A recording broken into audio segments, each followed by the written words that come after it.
இயேசு கிறிஸ்துவின் இனிய நாமத்திலும் சேனைகளின் அதிபதி தரிசன சபையின் சார்பிலும் தரிசன வார்த்தைகள் என்ற இந்த யூடியூப் சேனலுக்கு உங்களை வாழ்த்தி வரவேற்கிறேன். எப்பொழுதும் சந்தோஷமாக இருங்கள். சிலர் சிரித்து பார்ப்பதே அரிதாக இருக்கிறது. சந்தோஷம் என்பது முக அடையாளம் மட்டுமல்ல, அகத்தின் அடையாளம். அது துன்பம், துயரம், வேதனை, வியாதி இல்லாத நாளே இல்லை. அப்படி இருக்க எப்படி சந்தோஷமாக இருக்க முடியும் என்று நீங்கள் நினைப்பதை என்னால் உணர முடிகிறது.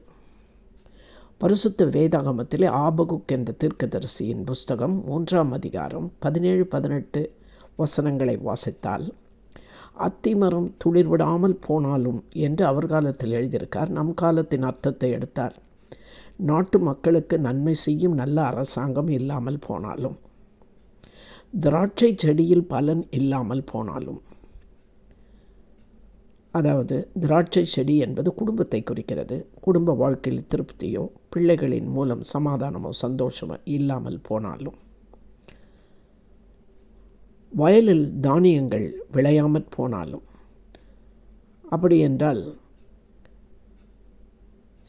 பசி தாகத்திற்கு திருப்தி அளிக்கக்கூடிய போதுமான ஆகாரம் இல்லாமல் நம் வாடி நின்றாலும், ஒலிவ மரத்தின் பலன் அற்று போனாலும் என்று சொல்லுகிறார். ஒலிவம் என்பது, ஒலிவ மரம் திருச்சபையை, ஆலயத்தை, அபிஷேகத்தை, ஆவிக்குரிய காரியங்களை கொடுக்கிறது. அவைகளின் மூலம் ஆலயத்தின் நன்மையை, ஆசீர்வாதத்தை பெறக்கூடிய அளவில் நாம் இல்லாமல் போனாலும்,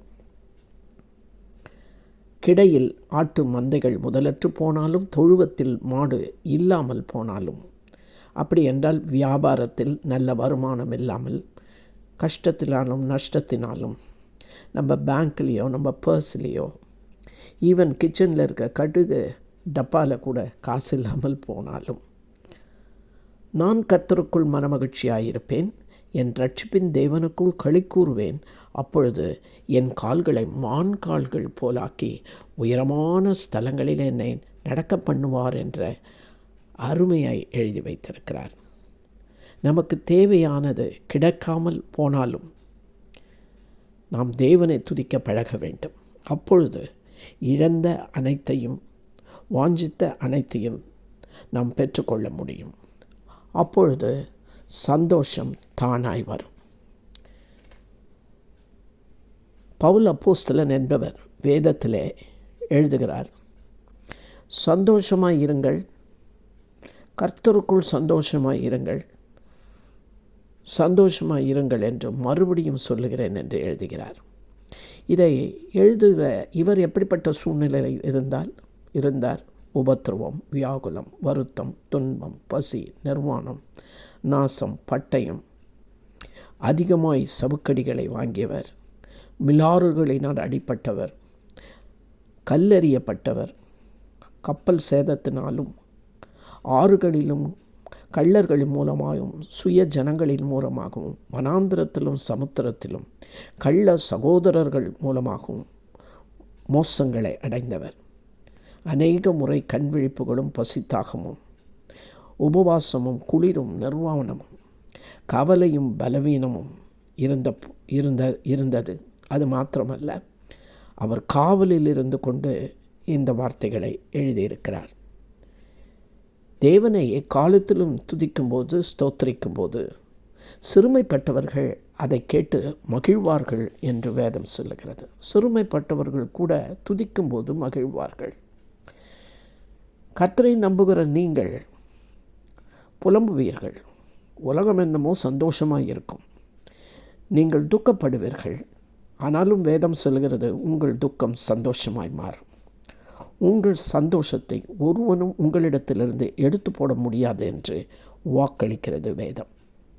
அது மாத்திரமல்ல, தேவ ஆலயத்தில் அனுதினம் நீங்கள் தங்கியிருந்து வீடுகளிலே மகிழ்ச்சியோடு அப்பம் பிட்டு கபடமில்லாத இருதயத்தோடு போஜனம் பண்ணினால், தேவனை துதித்து கொண்டு இருந்தால், ஜனங்கள் எல்லாரிடத்திலும் உங்களுக்கு தயவு கிடைக்கும் என்று எழுதப்பட்டிருக்கிறது. தாவீது தேவனுடைய இருதயத்துக்கு உகந்த தேவ மனிதர். அவர் எழுதுகிறார், கர்த்தரை எனக்கு முன்பாக நிறுத்தி நோக்கி கொண்டிருக்கிறேன். நான் அசைக்கப்படாதபடிக்கு அவர் என் வலது வாரசத்தில் இருக்கிறார். அதனால் என் இருதயம் மகிழும், நாவு களி கூறும், என் மாம்சம் நம்பிக்கையோடே தங்கியிருக்கும் என்று எழுதுகிறார். அது மாத்திரமல்ல, தேவனுடைய சன்னிதானத்திலே இருக்கிற என்னை சந்தோஷத்தினால் நிரப்புகிறார் என்று எழுதுகிறார். சகோதர சகோதரிகளே, சந்தோஷம் பல வகையில் நமக்கு வரும். ஆனால் எல்லாம் நிரந்தரமானதல்ல. ஆனால் கிறிஸ்துவுக்குள் நீங்கள் சந்தோஷமாய், தேவனுக்குள் நீங்கள் சந்தோஷமாய் இருக்க வேண்டும். சந்தோஷம் ஆரோக்கியத்தை கொண்டு வரும், சங்கடம் வியாதியை தரும். கர்த்தரை நான் எக்காலத்திலும் ஸ்தோத்திரிப்பேன், சிறுமைப்பட்டவர்கள் அதை கேட்டு மகிழ்வார்கள் என்று சொல்லப்பட்டிருக்கிற வார்த்தையை பாருங்கள். இஸ்ரவேல் தேசத்திலே பெரிய அழிவு வந்த பின்னும் தேவன் அவர்களை பார்த்து சொல்லுகிறார், தேசமே பயப்படாதே, மகிழ்ந்து களி கூறு, கர்த்தர் பெரிய காரியங்களை செய்வார் என்று. அதே வார்த்தைகளை உங்களுக்கும் இன்று வாக்குத்தத்தமாய் தருகிறார். நீங்கள் விசாரப்படவே வேண்டாம். கர்த்தருக்குள் மனமகிழ்ச்சியாய் இருப்பதே நம்முடைய பலனாய் இருக்கிறது என்று வேதம் சொல்லுகிறது. ஒருவேளை இன்று நீங்கள் கண்ணீரோடு விதைக்கலாம். ஆனால் கர்த்தருடைய வாக்குத்தத்தம் உங்களுக்கு எப்படி இருக்கிறது தெரியுமா? நீங்கள் கம்பீரத்தோடே அறுப்பீர்கள். ஆகவே முறுமுறுத்தலை விட்டுவிட்டு தேவனை துதித்தலை கற்றுக்கொள்ளுங்கள். முகமலர்ச்சி நல்ல ஔஷதமாய் இருக்கிறது. இப்பொழுதும் நம் கண்களை மூடி ஜெபிப்போம். அன்பும் இரக்கமுள்ள எங்கள் நல்ல தகப்பனே, எங்கள் துக்கத்தை சந்தோஷமாய் மாற்றுவேன் என்று சொன்னவரே, நீர் எங்கு உண்டோ அங்கே விடுதலையும் மகிழ்ச்சியும் சந்தோஷமும் சமாதானமும் உண்டு.